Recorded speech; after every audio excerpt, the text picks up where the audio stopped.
मुनि जीवन के आधार अंतर मना विनती करो स्वीकार।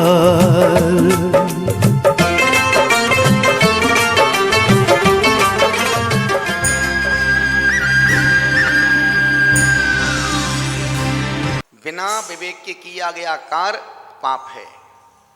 बिना विवेक के किया गया कार्य पाप है। और यदि पाप भी विवेक पूर्वक हो रहा है तो वो पुण्य है। पाप भी पुण्य है और पुण्य भी पाप है। जो कार्य विवेक पूर्वक, होश पूर्वक, जागृत अवस्था में हो रहा है वो पुण्य भी, पाप भी पुण्य है। इसलिए आचार्यों ने कहा कि तुम पाप खुल के करो, चौराहे पे करो। पाप खुल के करो, चौराहे पे करो, छत पे जाके करो, पर होश पूर्वक करो। पुण्य को छुपा के करो, बंद करके करो, बंद मुट्ठी से करो। पुण्य को छुपा के करोगे, पुण्य का फल फैलेगा। और पाप को छुपा के करोगे, पाप तुम्हारा वहीं पर खत्म हो जाएगा। उल्टा हो रहा है, पाप छुप के हो रहे हैं और पुण्य खुल्लम खुल्ला हो रहा है। पाप को छुप के करोगे बढ़ेगा, पुण्य को खुल के करोगे फल घटेगा। देखो ना, एक लोग पंखा का दान करते हैं मंदिरों में, 5 पीढ़ियों के नाम लिखे होते हैं। एक खुला पुण्य है। 1500 का पंखा जब तक घूमेगा उनकी 5 पीढ़ियां घूमेंगे संसार में, खुल्लम खुल्ला। यदि वही पुण्य, कोई बात नहीं, मुझे अच्छे काम के लिए अनुमोदना करने देना था, दे दिया, मैं देके फ्री। लेकिन नहीं, मेरा पंखा में नाम ही नहीं लिखा। लिख भाई, तू नाम लिख। आप कभी समय शिखर जाना, 20 पंथी कोठी में फर्शों पर नाम लिखें, फलाने चंद जी ने ये सीढ़ी बनवाई। अब जितने यात्री गुजरेंगे, तेरे की तूने काम तो अच्छा किया, नाम के लिए किया। जितने लोग निकलेंगे, पैर लात मार, पटक पटक के बेटा धत तेरे की, तूने काम तो अच्छा किया, नाम जोड़ दे। पुण्य को छुप के करो, पाप को छपा के करो। पाप को छपा के करोगे बच जाओगे, पुण्य को छुप के करोगे पुण्य बढ़ जाएगा। कोई भी क्रियाकार, इसलिए पट्टिकेर स्वामी ने कहा है ना, उनसे पूछा, भगवान मैं कुछ भी करता हूँ, सोता हूँ तो पाप लगता है, खाता हूँ तो पाप होता है, कहीं जाता हूँ तो पाप, मेरी हर क्रिया में पाप का असर हो रहा है, मैं कैसे जीऊँ जिसमें पाप भी ना हो तो मेरा जीवन भी चलता रहे। तब पट्टिकेर स्वामी ने मूलाचार ग्रंथों में लिखा है, जब प्रश्न पूछा, हे प्रभु, हे स्वामी, कदम चरी कदम चिट्ठे कदमा से कदम सही कदम बुंसी जिह्वा से जदम पापम न बंदई। कैसे उठूं, कैसे बैठूं, कैसे खाऊं, कैसे आऊं, कैसे जाऊं, कैसे बोलूं, कैसे जीऊं जिससे जीना भी हो, आपका आश्रय भी ना हो। तब पट्टिकेर स्वामी ने बुलंदगी के साथ कहा था, हे गौतम, जदम चरे जदम चिट्ठे जदमा से जदम सही जदम भुजिज भाजिज जदम पापम न बंदई। तुम कोई भी क्रिया, कोई भी काम करो, विवेक पूर्वक किया गया कार्य पुण्य है और अविवेक पूर्वक किया गया पुण्य भी पाप है। यदि तुम घर से मंदिर आ रहे हो, नीचे देख देख के जा रहे हो, चींटी भी मर गई, पुण्य है, पाप नहीं हुआ, क्योंकि तुम होश पूर्वक आ रहे थे, वो असावधानी से मरे। और तुम बिना नीचे देखे आ रहे, मंदिर जा रहे, मटकते मटकते ठुमकते ठुमकते यहाँ वहाँ देखते देखते आ रहे हो, और चींटी नहीं भी मर रही है, तब भी तुम पाप का आश्रय कर रहे हो। विवेक पूर्वक कुछ भी करो, विवेक पूर्वक करो। कहते हैं ना, 4 चीजें कभी छुपती नहीं है। परसों कहा था, 4 चीजें कभी छुपती नहीं है, मोहब्बत, खांसी, पेट और पापड़। खाओगे आवाज आएगी, खांसोगे सुनेगा, किसी से प्यार होगा दिखेगा, और पेट कितनी तुम यूं यूं करो दिखेगा, छुप ही नहीं सकता। जो निकल रहा है वो निकल रहा है, हंसी दिख नहीं सकता, छुप नहीं सकता, दिखेगा तो दिखेगा। ये 4 चीजें कभी छुप नहीं सकती हैं। और किसी कबीर ने कहा है, खैर खून खांसी खुशी पैर प्रीत अभिमान, रहीमन दावे ना दावे ये 7 ही जहान। खैर, खून, खांसी, खुशी, बैर, प्रीत, अभिमान। यदि किसी से आपकी लड़ाई झगड़ा है, दिखेगा कि बंदा उससे बोलता नहीं, यार मैं तो इसको। खैर, कत्थे का दाग, पान खाओगे दाग लगेगा। खैर खून, खून का दाग तो दिखते ही है, दुनिया दिखती है। खैर खून, खांसी खांसी, खुशी, मन में जब खुशी का भाव आता है तो चेहरा बोलता है कि आज क्या बात है भाई, कौन सी लाठी खुल गई तुम्हारी। खैर खून, खांसी, खुशी। बैर, किसी से बैर होगा दिखेगा। प्रीत, किसी से प्रेम होगा वो भी देखेगा। अभिमान, अहंकारी व्यक्ति का अहंकार दिखता है। खैर खून, खांसी, खुशी, बैर, प्रीत, अभिमान, रहीमन दावे ना दबे, इन 7 चीजों को आज तक कोई व्यक्ति छुपा नहीं पाया। उसमें हम 2 और जोड़ रहे हैं, पेट और पापड़। अब 9 हो गए। रोज रोज की तरह एक एक तीर्थंकर का अपन जो भाव अर्थ बतलाते हैं। आज धर्मनाथ भगवान के लिए आचार्य समन्वय स्वामी बड़ी भावनापूर्ण शब्दों में धर्म की विशेषता बतला रहे हैं। और उन्होंने कहा कि धर्म क्या है। जिस मजहब के व्यक्ति से पूछो भाई धर्म क्या है, यदि किसी मुसलमान से पूछो तो वह यही कहेगा जीव को मारो, पेट भरो, वो धर्म है। किसी हिंदू से पूछो, सभी देवी 33 करोड़ देवी देवताओं की पूजा करना ही धर्म है। अब क्रिश्चियन से पूछो, जीसस ही परमात्मा है, सबसे प्रेम करो, परमात्मा है। जिस मजहब से, जिस व्यक्ति से पूछो धर्म क्या है, लेकिन महावीर ने कभी नहीं कहा कि जैन धर्म ही बहुत अच्छा है। महावीर स्वामी ने कहा वस्तु स्वभावो धर्मा, वस्तु का स्वभाव धर्म है। जल का स्वभाव शीतलता है, अग्नि का स्वभाव उष्णता है, उसी प्रकार चेतना का स्वभाव ऊर्ध्वगमन करने का है। उन्होंने कहा कि धर्म क्या है,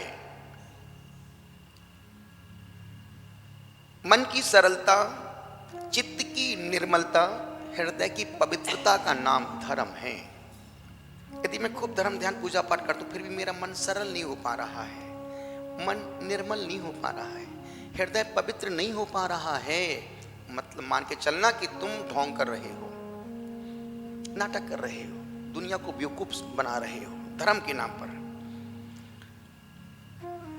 धर्म करने के बाद, धर्म को धारण करने के बाद यदि सरलता नहीं आए,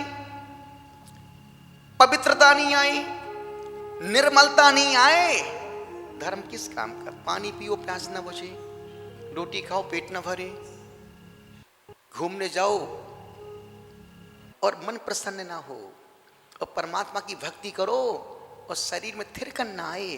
कैसी भक्ति तुम्हारी, कैसी आराधना, कैसी पूजा। उन्होंने कहा धर्म ढोंग नहीं है, धर्म जीने की कला का नाम है। उत्तम क्षमादि सम्यक चारित्र को समन्वय स्वामी ने धर्म कहा है। उत्तम क्षमादि सम्यक चारित्र को धर्म कहा है। धर्म संसार समुद्र से तरने साधन होने से तीर्थ कहलाता है। धर्म संसार समुद्र से पार होने का एक साधन है जो तीर्थ है। इसलिए बोलते ना भैया तीर्थ यात्रा, हर महीने तीर्थ यात्रा करो। हर महीने नहीं जा सकते, 6 महीने में जाओ, 6 महीने में नहीं जा सकते तो साल में एक बार तीर्थ की यात्रा करके आओ। जहां से तीर्थंकर ने आत्म कल्याण किए हैं, जहां से उन्होंने अपने तत्व को, शिवत्व को, बुद्धत्व को, जैनत्व को, अपने लक्ष्य को पाया है। जब वो लक्ष्य को पा सकते हैं तो तुम वहां की वंदना करके अपने जीवन को, भाग्य को सौभाग्य में तब्दील तो कर ही सकते हो। तीर्थ का अर्थ आगम भी होता है। धर्म जिन एक नाम शंकर भी माना गया है। धर्म में जिन सहस्त्र नाम एक नाम भगवान का नाम शंकर भी आता है, वह भी सार्थक है। क्योंकि जिस प्रकार रुद्र ने अग्नि के द्वारा त्रिपुर को दग्ध कर दिया था, उसी प्रकार धर्म जिनेन्द्र ने भी तप रूपी अग्नि के द्वारा कर्म रूपी वन को दग्ध कर दिया है। धर्म का मतलब क्या है? जो पापों को मिटाए, पुण्य को बढ़ाए। धर्म का मतलब है जो हमारी आदतों, बुरी आदतों को दूर करे और अच्छे कार्यों में लिप्त करे, वो धर्म है। जो कंकर को शंकर बना दे, वो धर्म है। जो त्रियंश को तीर्थंकर बना दे, वो धर्म है। जो नर को नारायण बना दे, वो धर्म है। सुख को प्राप्त किया है, धर्म तीर्थ को प्रवर्त कर प्राणियों को सुख को प्राप्त कराया है। मैं आपको हे स्वामी धर्मनाथ, मैं आपको प्रणाम करता हूं। पुष्पदंत भगवान से अनंतनाथ भगवान तक धर्म का लोप हो गया था उस समय, लाखों सालों पहले, करोड़ों वर्ष पहले। लेकिन इस पंचम काल में धर्म कम ज्यादा हो सकता है पर खत्म नहीं होगा। अंतिम समय तक अभी धर्म, जैन धर्म 18,400 साल और रहेगा। धर्मात्मा कम हो सकते हैं पर कमजोर नहीं होगा। लाखों में एक दो मिलेंगे पर वो एक दो भी लाखों के बराबर के होंगे। दूसरे छंद में आचार्य समद्भक्त स्वामी फिर कह रहे धर्म जिनेन्द्र का स्तवन करते हुए समद्भक्त स्वामी कह रहे कि 4 घातिया कर्मों का क्षय कर समोसरण के मध्य गंधकुटी में सिंहासन रूढ़ है। गंधकुटी के चारों ओर जो 12 सभा लगी हुई हैं, जिनमें देव मनुष्यों के समूह में श्रेष्ठतम भव्य प्राणी बैठे हुए हैं, और इन सब से बेष्टित धर्म जिनेन्द्र ऐसे सुशोभित हो रहे हो जैसे आकाश में ताराओं से घिरा हुआ निर्मल पूर्ण चंद्रमा सुशोभित होते। हे स्वामी, पूरी उन 12 सभाओं में सबसे सुंदर, सबसे, यदि पूरी 12 सभाओं की जान है तो प्रभु धर्मनाथ स्वामी आप ही तो हैं। यदि मोबाइल में सिम नहीं है तो मोबाइल बेकार है। समोसरण में सब बैठे हैं पर भक्त तीर्थंकर ही नहीं है तो समोसरण बेकार है। निवेदन कर रहा हूं, आप सुशोभित हो रहे हैं। तीसरे छंद में कहा समोसरण में धर्म जिनेन्द्र छत्रत्रय, चमर, सिंहासन, भामंडल, अशोक वृक्ष, पुष्पवृष्टि, देवदुंदुभी और दिव्य ध्वनि, इन 8 प्रातिहार्यों समोसरण आदि विभूतियों में सुशोभित हो रहे हैं। परम वीतरागी होने से इन सब से राग भाव नहीं है। राग की जड़ शरीर के राग में है, क्योंकि शरीर के राग से ही अन्य वस्तुओं में राग बढ़ता है। शरीर से राग होगा तो पूरा संसार तुम्हारा वश जाएगा, और शरीर से राग नहीं होगा तो तुम वीतरागी मार्ग का अनुसरण आचमन करोगे। धर्म जिनेन्द्र जब शरीर से विरक्त हो चुके थे तब अन्य पदार्थों में उनका राग भाव कैसे होगा।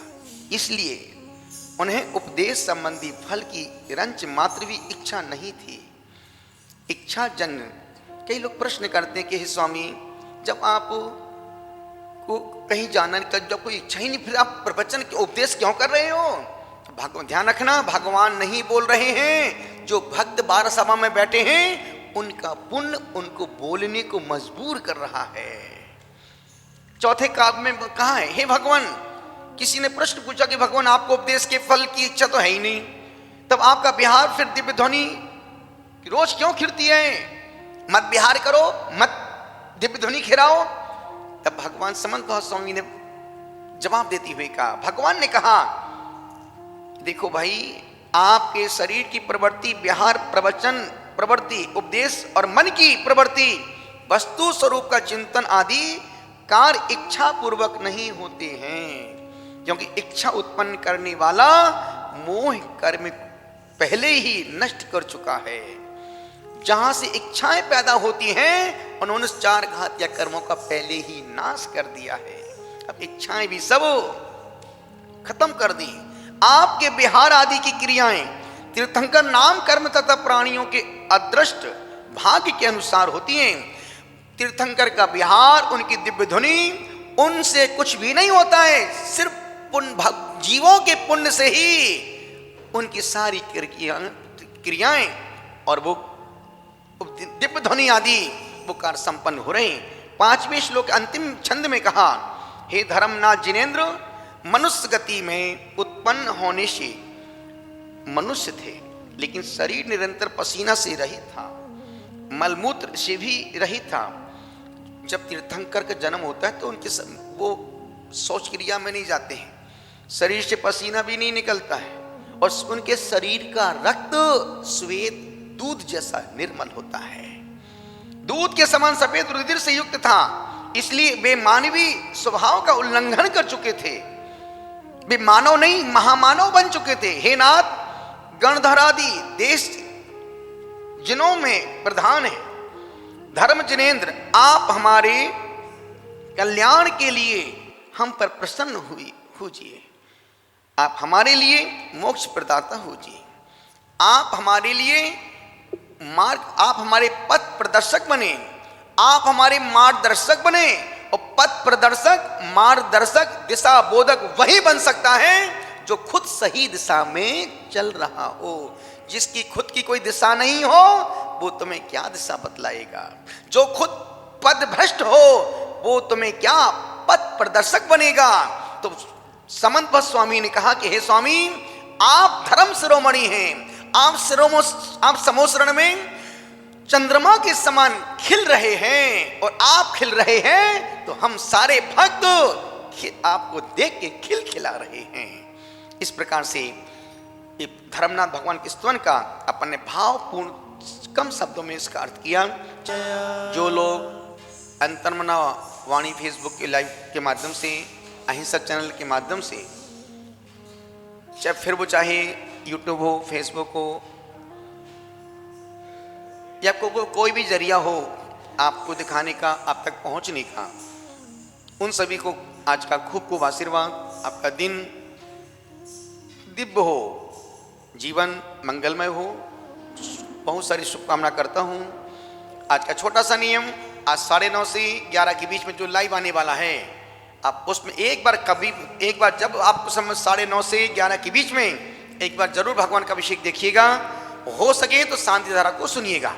आज का नियम है अभिषेक पैटर्न, जो अभिषेक आने वाला है उस अभिषेक को आप अपने मोबाइल के माध्यम से, जिनवाणी चैनल के माध्यम से, अहिंसा यूट्यूब के माध्यम से, जो भी जन्म चैनल के माध्यम से, और उसका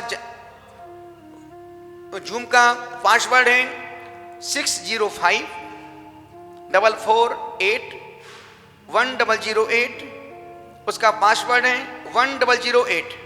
इस प्रकार से आप उसको याद रखें। यदि आप समय से आएंगे आपको लाइन मिलेगी, अन्यथा सिग्नल इतने व्यस्त हो जाते हैं पर आप टू टू करते रहोगे, नहीं मिल। तो आज का नियम है पैठन का अभिषेक देखना। भले आप 10 सेकंड के लिए आओ, 10 मिनट के लिए आओ, पर एक बार देख करके जरूर आप अपने काम में लग जाएं।